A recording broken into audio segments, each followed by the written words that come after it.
Have you ever had that nagging feeling deep down inside? You know, the one where no matter how much you achieve, how many boxes you tick off on your to-do list, or how many people tell you you're great, you still can't shake the thought that you're just not enough. It's like there's this little voice in your head constantly whispering, you could do better, you're not as good as them, or you don't measure up. This is a struggle that so many of us face, whether we're high-achieving professionals, stay-at-home parents, students, or anyone in between. Let's start by looking at who this might be hitting the hardest. Think about those of us who are perfectionists. We set these incredibly high standards for ourselves, standards that are often near impossible to meet. Specific group characteristic. The problem is, no matter how hard we work, no matter how many goals we reach, we're never satisfied. We're constantly chasing this ideal version of ourselves that we've created in our minds, and it's exhausting. We end up feeling like failures, even when, objectively, we've accomplished so much. Problem. Dilemma. But here's the thing. Our perfectionism isn't a flaw. It's actually a sign that we care deeply about what we do. It shows that we have high aspirations, and a drive to be the best we can be. We just need to reframe it. Instead of seeing it as a never-ending cycle of disappointment, we can view it as a journey of growth. Every time we strive for perfection, we're learning, we're evolving, and that's a beautiful thing. Redefinition. Positive perspective. So, what can we do? First, start by acknowledging your achievements, no matter how small. Write them down in a journal at the end of each day. It could be as simple as making a healthy meal, finishing a work project, or having a great conversation with a friend. By focusing on these small wins, you'll start to build a more positive self-image. Also, try to lower your standards a little bit. Give yourself some grace. It's okay if things aren't perfect all the time. Solution, action, advice. You are amazing. And you are enough just as you are. Remember, everyone has flaws, and those flaws are what make us unique. You don't need to be perfect to be worthy of love, success, or happiness. Have faith in yourself and your journey. You have the power to change the way you see yourself. Encouragement, empowerment. Now, let's talk about another group, those who constantly compare themselves to others.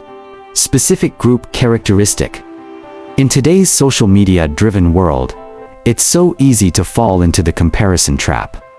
We see others' highlight reels, their perfectly curated lives, and we can't help but feel inadequate.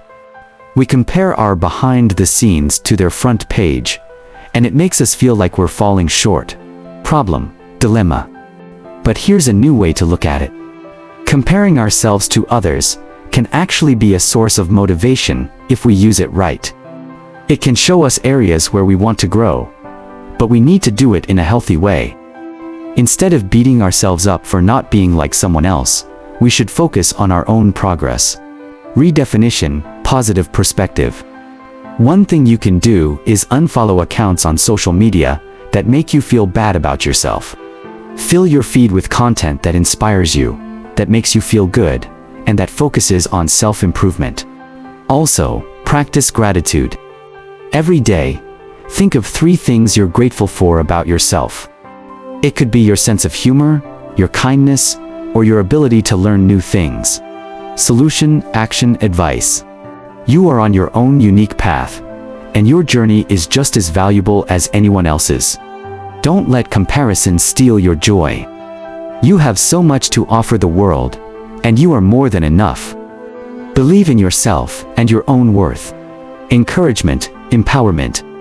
Then there are those who base their self-worth on external validation. Specific group characteristic.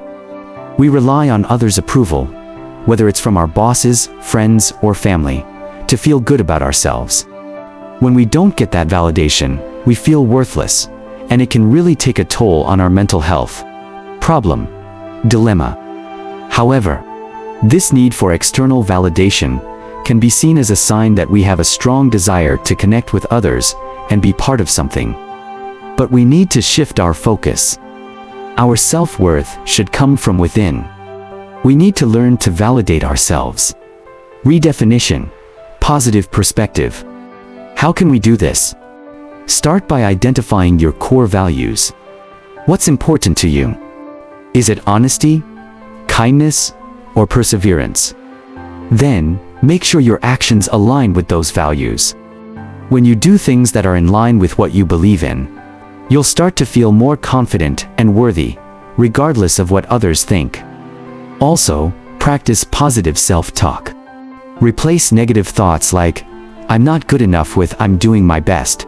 And that's enough. Solution, action, advice. You are the only one who truly knows your worth.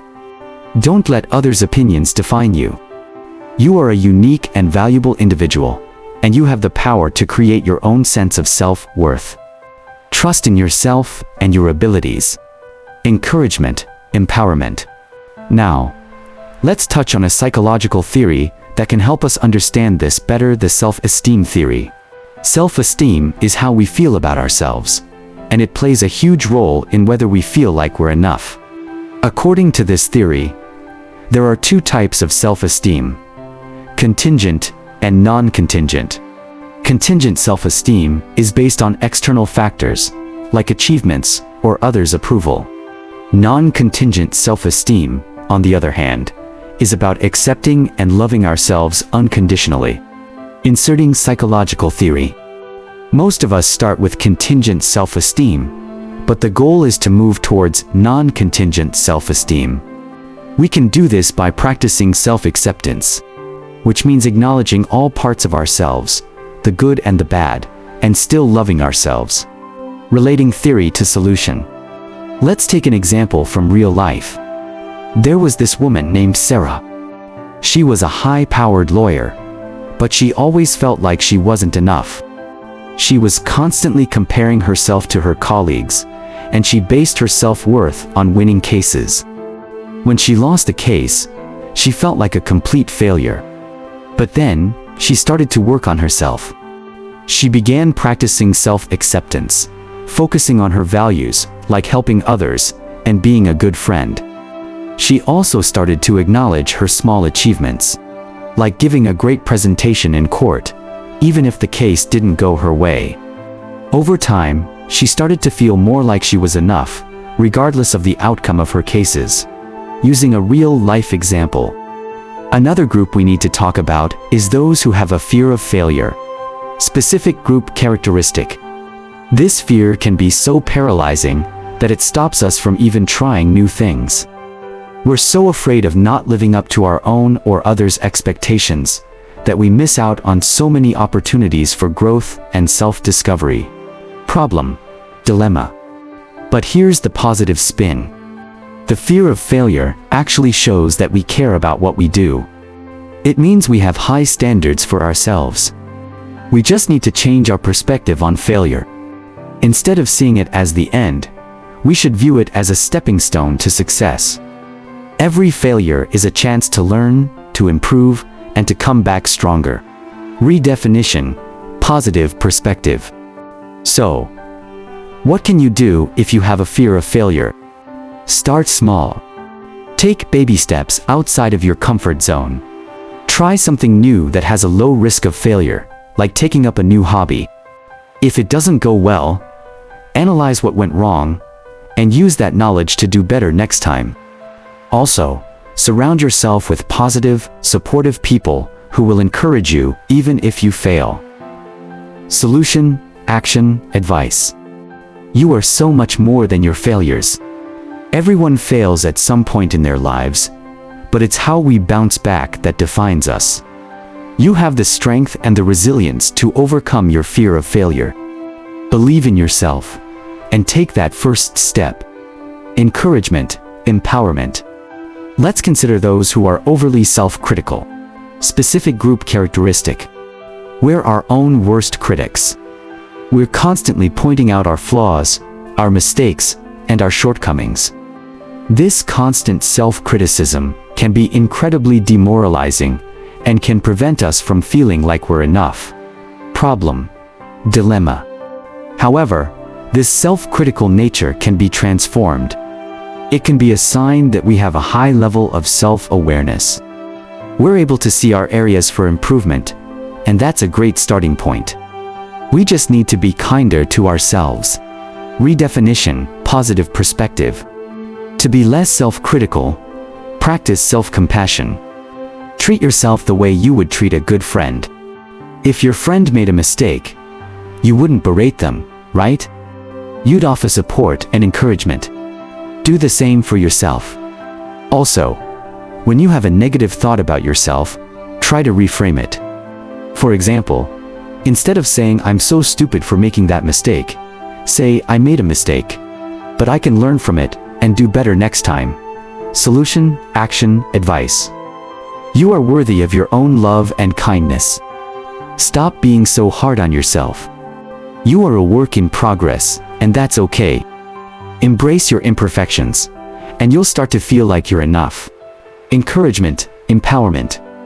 In conclusion, feeling like you're enough is a journey, not a destination. Whether you're a perfectionist, someone who compares themselves to others, relies on external validation, has a fear of failure, or is overly self-critical, there are ways to change the way you see yourself. Remember, you are unique, you are valuable, and you are enough just as you are. Don't let anyone or anything make you feel otherwise. If you like my program, please give it a thumbs up, subscribe, and leave a comment. See you next time.